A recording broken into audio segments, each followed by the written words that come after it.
ज्येष्ठ आणि प्रसिद्ध साहित्यिक कवी प्रकाश गव्हाणे सर त्यांच्या तुटलेले धागे या पुस्तकात म्हणतात की सुखदुःखाच्या प्रसंगी नातेवाईक धावून येतात आणि भिंतीवरील चित्र सुद्धा तेव्हा बोलके होतात. आपल्याला माहिती आहे, सुखदुःखाच्या वळणावरच नात्यांची खरी ओळख होत असते. आनंदाच्या क्षणी सोबत चालणारी माणसं ही अनेक असतात, पण दुःखाच्या अंधाऱ्या वाटेवर हात धरून उभी राहणारी माणसंच ही खऱ्या अर्थानं आपली असतात. जीवन हा ऊन सावलीचा खेळ आहे. कधी सुखाची पालवी फुटते तर कधी दुःखाचं वादळ मनाला हलवून जातं.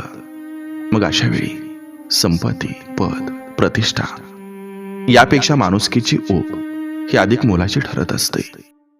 आजारपण, अपयश, आर्थिक संकट, दुःखद प्रसंग किंवा जीवनातील अनपेक्षित आघात यांच्याशी सामना करताना काही माणसं धावत येतात.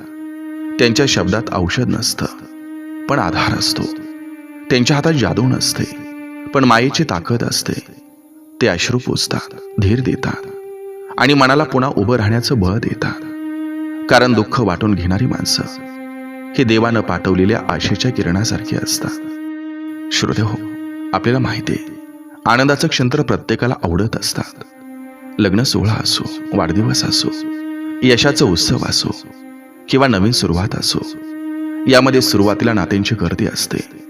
पण संकटाच्या काळात जो सोबत राहतो त्याचं प्रेम खरं असतंय. कारण आनंदात सहभागी होणं सोपं असतं, पण दुःखात खांदा देणं हे मोठ्या मनाचं लक्षण असतंय. नातं हे केवळ रक्ताचं असावं असं नाही. कधी एखादा मित्र, एखादा गुरु, एखादा शेजारी किंवा एखादा अनोळखी माणूस सुद्धा आपल्या जीवनात नात्यापेक्षा मोठा ठरतो. माणुसकी, प्रेम, सहानुभूती आणि त्याग यांची भाषा ज्याला समजते तोच खरा आपला असतो. कारण नात्यांचा पाया रक्तात नसतो, तो संवेदनामध्ये आणि जिव्हाळ्यात असतोय. श्रोतेहो, भिंतीवरची चित्र सुद्धा कधी कधी आपल्याशी बोलतात असं म्हणतात. मग जिवंत माणसांच्या डोळ्यातून व्यक्त होणारी माया ही किती बोलकी असेल. प्रेमाचं 2 शब्द, संकटात दिलेला आधार, योग्य वेळी केलेली मदत आणि मनापासून दिलेला सन्मान याची किंमत कोणत्याही संपत्तीनं मोजता येत नाही. श्रोतेहो, दुःखात सहभागी झाल्यानं दुःख कमी होतं आणि आनंद वाटल्यानं आनंद वाढतो. हीच मानवतेची खरी शिकवण आहे.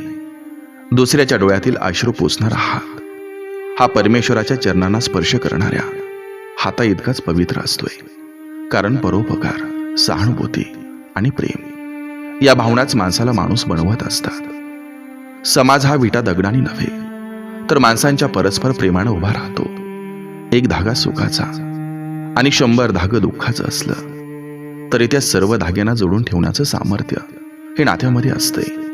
म्हणूनच जीवनात मिळालेली चांगली माणसं जपा.